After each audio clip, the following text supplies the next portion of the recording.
Plantoneiro, plantoneira, bem-vindos a mais um vídeo aqui no canal. Hoje nós vamos falar sobre a epistaxe no pronto-socorro e na sala de emergência. Mas antes, aqueles dois recados que eu sempre faço.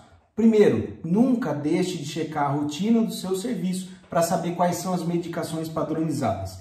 E a segunda, sempre consulte o especialista se você julgar necessário ou tiver alguma dúvida. Além disso, é claro que eu vou pedir para você curtir o vídeo, compartilhar com seus amigos, acessar as nossas redes sociais e acessar o canal do Hotmart, do Plantoneiro, o que você não pode não saber, onde você vai ter acesso a todas as videoaulas, todas as prescrições e todos os protocolos de atendimento, além de um canal de comunicação direta para tirar dúvidas e conferir os casos clínicos interessantes da semana de pronto-socorro, tá ok? Vamos lá então para a aula de epistaxe na emergência. Antes de começar a aula, galera, eu queria botar primeiro fazer dois comentários, duas ressalvas para ver quem mata aí. Comenta, deixa no comentário para ver se você matou esse detalhe, essa charada. Eu deixei essa foto propositalmente e iniciei o vídeo fazendo este movimento aqui, né? Qual é o detalhe dessa foto, desse movimento, né? Você vai ver muito isso no pronto-socorro, tá? Vamos falar da epistaxe? Por que eu resolvi fazer este vídeo de epistaxe? Bom, no meu primeiro, contar uma historinha curta, tá, galera? Eu gosto da praticidade aqui, as aulas têm que ser práticas, mas isso faz parte do contexto. No meu primeiro plantão, eu tinha acabado de me formar, e você tá empolgadão, né? Todo mundo falando, não, vem, tranquilo, o plantão vai ser muito tranquilo, é muito fácil, a gente ajuda. Beleza, fui lá, primeiro plantão, aí perguntei, né, na época para alguns colegas, falei, que horário é mais tranquilo, né? O cara, não, ó, de sexta-noite é muito tranquilo. Eu falei, tá bom, então vou pegar o primeiro plantão. O colega era experiente, era um cirurgião que dava plantão comigo, que daria o plantão comigo, né? E aí fui lá pro plantão, belo e feliz, meu carimbinho, todos os minhas ferramentas de trabalho e aquela empolgação de recém-formado, né, de plantonista. Nessa época eu era um plantonista, não um plantoneiro. E aí eu cheguei, comecei a atender, comecei bem, comecei a me desempenhar bem ali, estava tranquilo. Pedi ajuda no que eu precisava, o colega me ajudou e beleza, estava tocando, né, que a gente brinca, tocando o plantão. Eis que dividimos o horário, estava zerado, plantão zeradinho, tudo resolvido, dividimos o horário. E eu fiquei com o primeiro horário. Então, beleza. De repente chegou um senhor com um sangramento, galera, uma epistaxe que simplesmente não parava.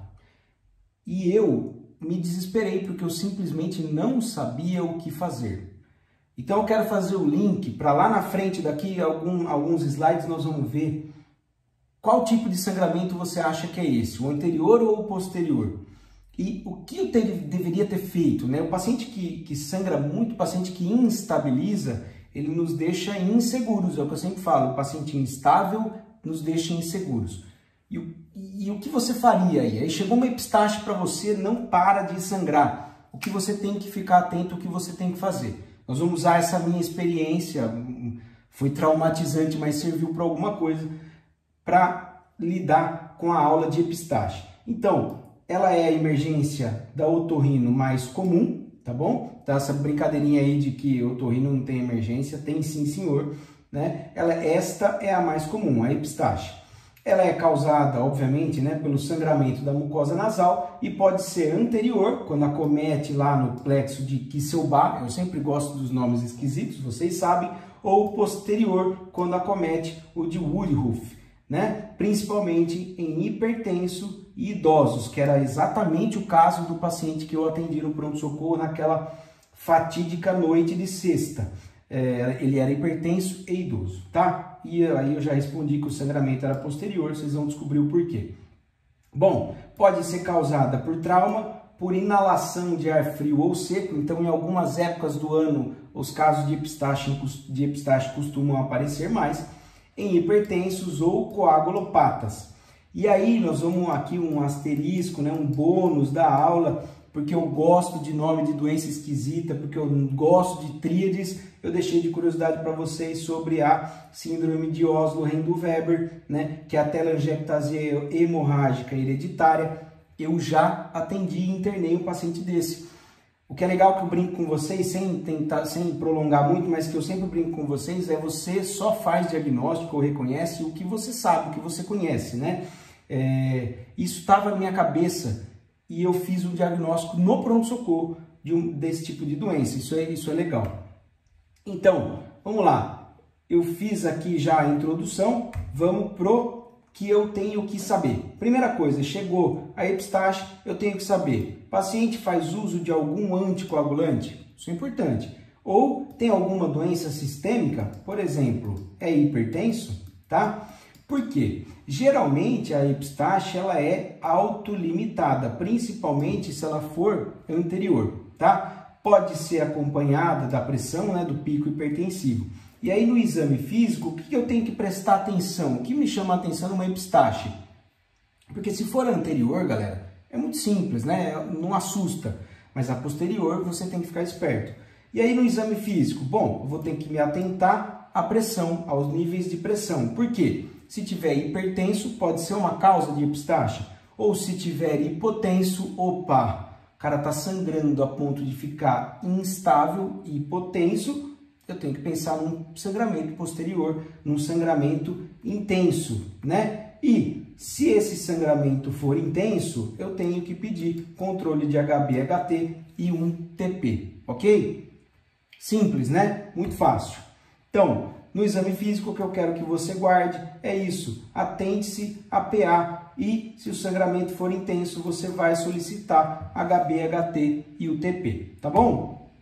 E aí, agora sim eu vou voltar lá naquela fotinho. Olha a diferença desta foto de um movimento clássico e automático que o paciente faz de levantar, de fazer esse movimento aqui, ó, de estender, né? Ao invés de fazer a flexão do pescoço, o paciente estende. É o contrário, galera. Essa é a imagem certa, né? O paciente, porque senão ele está deglutindo sangue, causa uma irritação gástrica e pode se afogar. Não é a ideia. A ideia é fazer a flexão aqui do pescoço, tá bom? E comprimir. Então, compressa nasal, né? Atente-se aqui à posição. Estou falando de um sangramento anterior que é o mais fácil. Minha sobrinha sofre todos os anos, principalmente quando entra a época do frio ou o tempo está muito seco. Ela já aprendeu a fazer o controle, então você vai ensinar isso para o seu paciente, né? Faz a flexão da cabeça e compressão, né? Atentando sempre para a posição.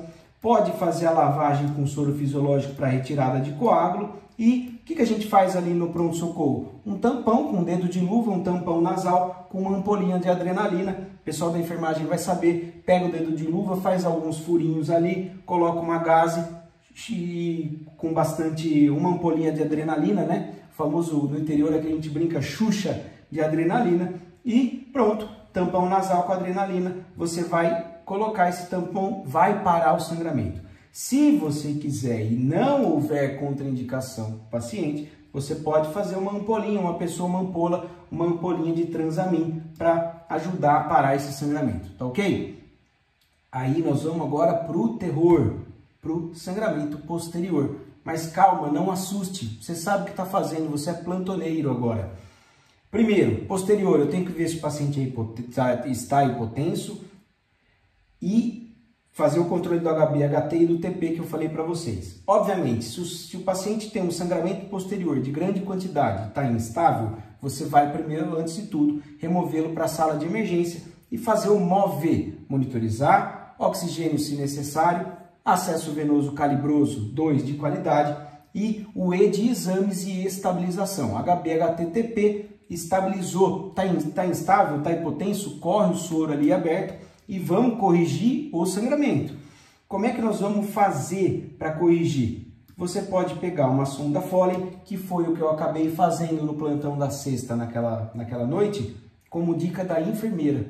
Ela que me deu a dica, eu não sabia como fazia, peguei a sonda Foley, uma 18, né? Passa a lidocaína, passa a sonda via nasal e lá você vai insuflar a sonda e tracionar de leve, tracionar para parar o sangramento.